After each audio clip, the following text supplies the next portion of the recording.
पलवल की अनाज मंडी में इनेलो पार्टी के कार्यकर्ता धरने पर बैठे हैं। इनकी कहना है कि जो यहाँ पर समस्याएं किसानों को आ रही हैं, इसके लिए वो विरोध कर रहे हैं, इसलिए धरना कर रहे हैं। हमारे साथ यहाँ पर किसान यूनियन के भी लोग हैं और इनेलो पार्टी के कार्यकर्ता हैं, किसान से जुड़े हुए ये तमाम कार्यकर्ता बात करेंगे।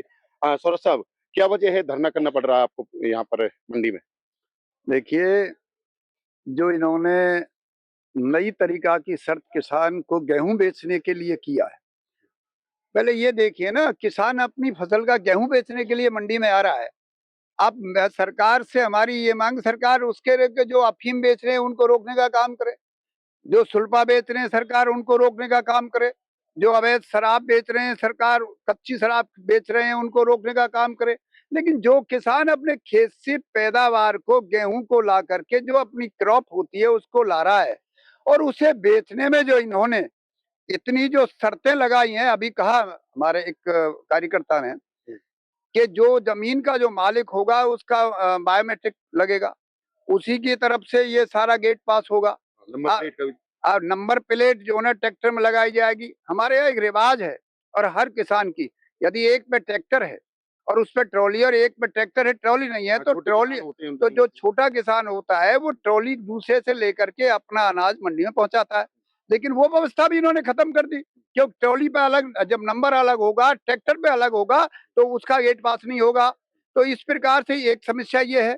दूसरी समस्या ये है कि जमीन, मान लो एक दादा के नाम है, बूढ़े के नाम है, उसके 3-4 बेटे हो गए, पोते हो गए, वो अलग अलग खेती कर रहे हैं। तो उस बूढ़ा, चाहे वो 80-85 साल का है, उसको खींच के सारे के आज हमारा है, कल हमारा अनाज ले जा रहा है, तो इसलिए वो बूढ़ा यहीं रास्ते में चलता रहेगा। वो कह रहे पारदर्शिता लाने के लिए किए गए, पहले गड़बड़ी ना हो खरीद में। इसका मतलब जो इनकी सरकार थी तो वो बेईमानी से कर रहे थे ये लोग। इसका मतलब जो ये 11 साल से सरकार चल रही थी बीजेपी की, तो ये बेईमानी करा रहे थे। जिस धान घोटाले हुए प्रदेश में एफआईआर भी दर्ज हुई कई जगह पर। नहीं, धान घोटाले हुए वो किसने किए? वो भी सरकार के द्वारा हुए। जब भी बीजेपी की सरकार थी, सारे घोटाले बीजेपी की देन है। बीजेपी के सरकार में हुए हैं। आज उसको घोटाले को कई साल हो गए, उसकी जो एसआईटी बनी आज तक उसका जवाब नहीं आया, किसी के खिलाफ मुकदमे दर्ज हो गए, गिरफ्तारी नहीं हुई। तो इस प्रकार की सारे लोगों को गुमराह करने का काम है। पलवल में भी हुआ था कोई धान घोटाला? नहीं, पर कांग्रेस विधायक रघुवीर सिंह तेवतिया ने आरोप लगाए। देखिए, उसने आरोप नहीं लगाया, रघुवीर तेवतिया ने आरोप नहीं लगाया, उसके सामने ये है। पलवल में भी जहाँ धान का घोटाला हुआ, आज तक उसके खिलाफ क्या हुआ आज के बताइए? उसने ठीक कहा है। तो ये इस प्रकार की और कई बेकायदगी हैं। और आप देखिए, आप यूं देखिए यहाँ पर कि 12 इन्होंने सरकार ने कर रखा है कि 12% जो है वेट अगर होगी तो किसान का फसल एमएसपी पे जाएगा। बारिश हो रही है उससे नुकसान? आज नहीं, बारिश का बहुत बड़ा नुकसान है। बारिश से हर तीसरे दिन बारिश हो रही है, 20 तक और 25 तक वेट पहुंची है। तो मैं ये कहना चाह रहा हूँ फिर कि अगर सरकार ये कहती है, हरियाणा सरकार, जो यहाँ के मुख्यमंत्री कहता है कि मैं तो हितैषी हूँ किसान का। पहले तो ये है, अगर वो हितैषी है तो वो 2003 का ओम प्रकाश चौटाला का रिकॉर्ड निकाल ले। उस समय बारिश इससे भी ज्यादा बारिश थी, और तमाम मंडियों में हरियाणा में जो जो गेहूं था वो सारा भीग चुका था। तो चौटाला साहब ने घोषणा की थी कि कोई दिक्कत नहीं, ये परमात्मा की मार है, और इस मार का जो है ना मैं आड़ती को नुकसान होने दूंगा, न किसान का नुकसान होने दूंगा। और तमाम जितना भी नुकसान था, हरियाणा सरकार ने वेट के नाम से, स्वयं चौटाला साहब मुख्यमंत्री थे, उन्होंने देने का काम किया था। आज यदि ये चाह रहे हैं तो चौधरी ओम प्रकाश चौटाला का अनुकरण कर लें। समस्याएं आ रही है मंडी में आज? वो तो कह रहे हैं कोई समस्या नहीं है, तो बेवजह बैठे हैं, किराए के लोग ले आते हैं बिठाने के लिए। देखो, किसानों की समस्या की ओर तो सरकार का ध्यान ही नहीं है। जिस प्रकार से चौधरी ओम प्रकाश जी चौटाला जी की सरकार में भी, कोई भी सरकार हो, हम चाहते हैं कोई भी विद्यार्थी हो तो जो भी पीछे की क्लास में आएगा वो अच्छा काम करे। अच्छा, क्यों पुराने सरकार को देख करके इस सरकार को और अच्छा काम करना चाहिए। आज बारिश के मौसम में ना तो कहीं पे कोई गोदाम है, और किसानों के सारे अनाज मंडियों में, क्या खेतों में भीगे हुए हैं। सरकार कहती है पहले कि भाई हमने ऐसा सिस्टम बना दिया कि आप अपनी फसल पूरे देश में कहीं बेच सकते हैं। आज से पहले जो भी सरकार रही हरियाणा प्रदेश में, हमारे पड़ोसी चाहे उत्तर प्रदेश है, राजस्थान है, चौधरी ओम प्रकाश चौटाला जी ने दाना दाना बाजरे का खरीदा था। आज ये 10 तारीख को फसल आनी शुरू हुई सरसों की, इनकी खरीद शुरू हुई 25 से, जब तक सरसों रही नहीं। आज भी वही हालात है। हम तो सरकार से एक मांग करते हैं, जिस तरीके से दाना दाना पहले की सरकारें खरीदती थी और उनको सहूलियत दें। भाई हम चाहते हैं पिछली सरकारों से अच्छा काम करें, लेकिन उसके नक्शे कदम पे ना चल के जो बेकार की चीजें, पोर्टल है, बायोमेट्रिक है, इस तरीके के जो कर रहे हैं, उससे अच्छा है किसानों के लिए अच्छे अच्छे कोल्ड स्टोरेज बनाए जाएं, अच्छे अच्छे गोदाम बनाए जाएं, जिससे कि उनको सुविधाएं मिले। तो ये तो समस्या ही है, इसका समाधान तो इनका करना चाहिए। और क्या दिक्कतें आ रही है मंडी में? दिक्कतें तो बहुत सारी हैं। अब जो हमारे बुजुर्ग है, जैसे हमारे दादाजी के नाम है या पिताजी के नाम जमीन है और जिम्मेदारी हम कर रहे हैं, तो हम अपना ट्रैक्टर लेके आते हैं, तो उस बुजुर्ग को भी लेके आना पड़ता है हमें। तो ये पहली पहली तो ये दिक्कत है। और अभी तक जो 1 तारीख से जो अभी इन आड़तियों को भी है किसान के साथ, क्योंकि किसान और आड़ती दोनों मित्र हैं, एक दूसरे के साथी हैं। क्योंकि जो इनको दिक्कत आ रही है कि 1 तारीख से जो खरीद होनी चाहिए, अभी तक एक भी गवर्नमेंट ने कट्टे तो पैक हो गए हैं, अपनी जिम्मेवारी पे की है, लेकिन इनको एक भी पेमेंट नहीं हुई। जो किसान को 72 घंटे में पेमेंट देने के लिए कहा था, और किसानों के 1 तारीख से आज 10वां 9वां 8वां दिन है, आज तक कोई पैसा नहीं आया किसी भी आड़ती का। क्या समस्याएं हैं जो आप यहाँ धरना कर रहे हैं? ऐसा जी समस्या तो अनेक है। और जो ये कह रहे हैं किसान नहीं है, किराए के बैठा रखे हैं। हम किसान हैं, मैं धतीर से आता हूँ, मैं किसान हूँ, 10 एकड़ का जमींदार हूँ मैं। और मेरे सामने इतनी समस्या है कि किसान खेत में रहे या परमात्मा के इस कहर से फारिग हो, या सरकार के बनाए हुए जो काले कानून है इनसे परेशान है। और एक गेस्ट हाउस किसान के लिए बना हुआ है, उसमें ताला लगा हुआ है, नहीं कहीं पानी का इंतजाम है, नहीं कहीं साफ सफाई है। आप जाकर देखें वहाँ ताला लगा है। ये तो कहते हैं तमाम व्यवस्थाएं हैं, और ये तो जो इनेलो वाले बेवजह बैठे हुए हैं, और उन्होंने कहा जो चेयरमैन मार्केट को निर्माणी करे, मैं किसान हूँ, मेरे नाम जमीन भी है। हम कोई किराए के थोड़ी है जी, हम किसान ही तो हैं।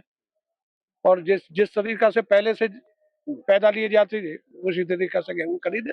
क्या दिक्कत आ रही है? आप मंडी में बैठे हो कई दिनों से। गेहूं नहीं खरीदे जाता, ये दिक्कत है। पानी की दिक्कत है, वो दिक्कत ही दिक्कत है। कहीं कोई साफ सफाई अंगूठा लगवा रहे हैं, कहीं फोटो खींच रहे हैं, कहीं ट्रैक्टर के नंबर है। पता आपसे पहले नहीं खरीदा था गेहूं। सुंदर, क्या दिक्कत आ रही है यहाँ पे? देखो दिक्कत है तो जब धरना देना पड़ रहा है। देखो धरने की तो बात ऐसी है, हमारे इनेलो कहेंगे कि हमारे सुप्रीमो ने आदेश दिया था कि अगर कोई भी किसान को दिक्कत आएगी तो आप कष्ट निवारक केंद्र पूरे प्रदेश के अंदर खोले जाएंगे। ये कष्ट निवारक केंद्र है। जब हम यहाँ धरने पे बैठे तो उससे पहले जितनी भी समस्याएं हो रही थी, तो उस समस्याओं को लगा कि पूरे प्रदेश में केंद्र खुल चुके हैं, तो उन समस्या को थोड़ा सा इन्होंने कहा कि हाँ हम फसल और गेस पार्ट जो काटेंगे तो वो दिन रात का कर दिया। चलो उसमें थोड़ा सा सुधार किया इन्होंने। फिर थोड़ा सा सुधार किया कि फसलें कुछ इन्होंने खरीदी एमएसपी रेट पर। उसके बाद में फिर हम अभी यही है, लेकिन जो हमारे यहाँ पलवल की तो देखने को नहीं मिलेंगे, लेकिन जितनी भी अनाज मंडियां लोकल की है उसमें देखोगे कि एक ऐसे ऐसे बुजुर्ग है जिनको आज भी गेट अंगूठा लगाने के लिए उसके नाम से, उस पोर्टल पे उसके नाम से है रजिस्ट्रेशन, उसको अंगूठा लगाने के लिए उसको लाया जा रहा है, हॉस्पिटल से लाया जा रहा है, चाहे बीमार है उसको उठा के लाया जा रहा है। हमारा जो धरने का मेन जो उद्देश्य है, किसान को असुविधा ना हो कोई भी।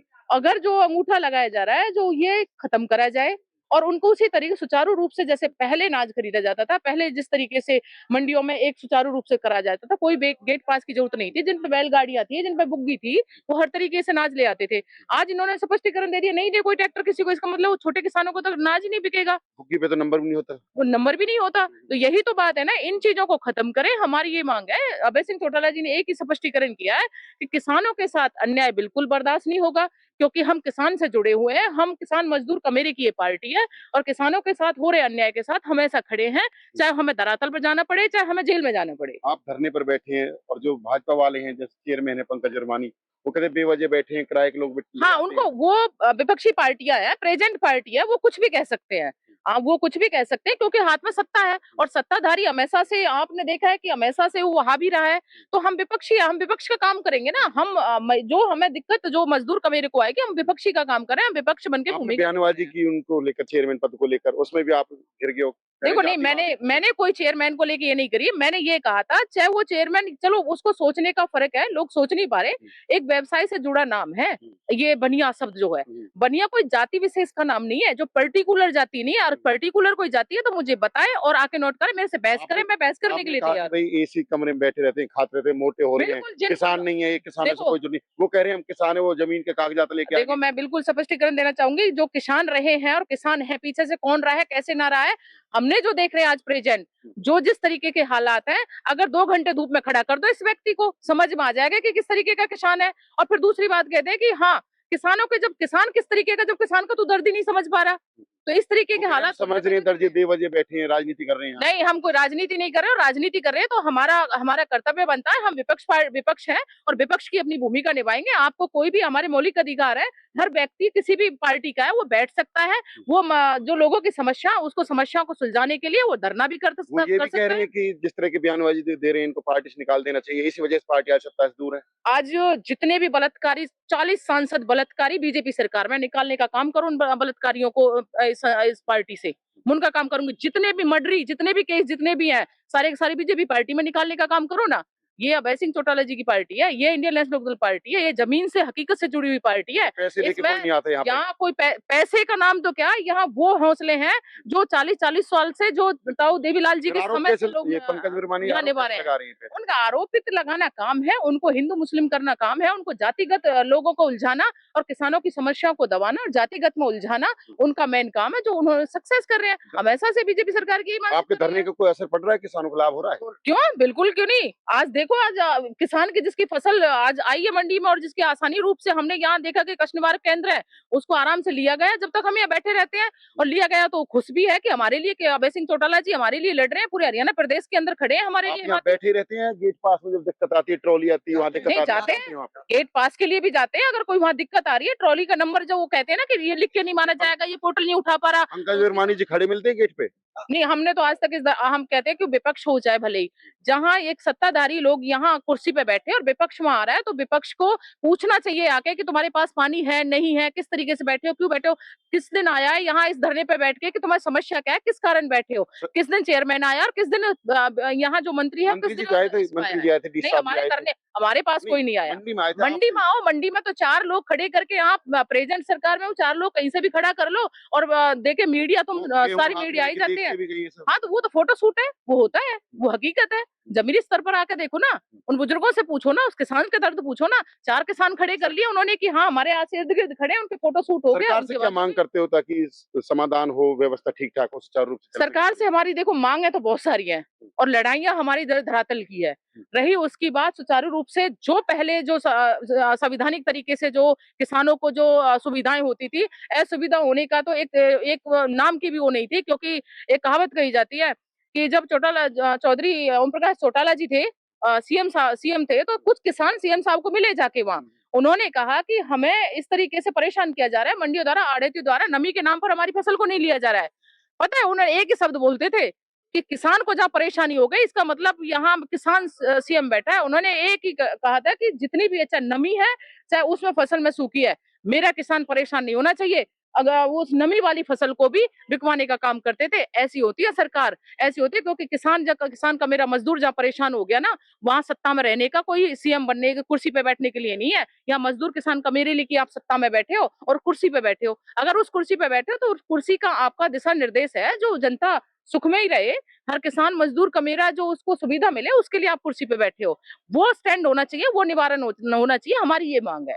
हमारी ये थे हमारे साथ इनेलो से जुड़े कार्यकर्ता, किसान यूनियन के नेता, जिनका कहना है कि लगातार उनका धरना प्रदर्शन चल रहा है ताकि किसानों को परेशानी ना हो। इसके लिए वो लगातार प्रयास कर रहे हैं। उनका प्रयास यही है कि पार्टी के नेताओं ने कहा है कि जाके मंडियों में धरना करें और किसानों को समस्या हो तो उनका समाधान करें। साथ ही उन्होंने भाजपा से जुड़े नेताओं पर भी गंभीर आरोप लगाए हैं कि किसानों की यहाँ पर कोई सुनवाई नहीं हो रही है और कहीं न कहीं जो लोग हैं जिनको फायदा होता है वो उनसे जुड़े हुए किसान हैं। पलवल से दिनेश कुमार, पंजाब केसरी टीवी। हमसे जुड़े रहने के लिए हमारे YouTube चैनल को सब्सक्राइब करें और नई वीडियो की नोटिफिकेशन के लिए बेल आइकॉन को दबाएं। अगर आप ये वीडियो Facebook पर देख रहे हैं तो लाइक जरूर करें और ज्यादा से ज्यादा शेयर करें। धन्यवाद।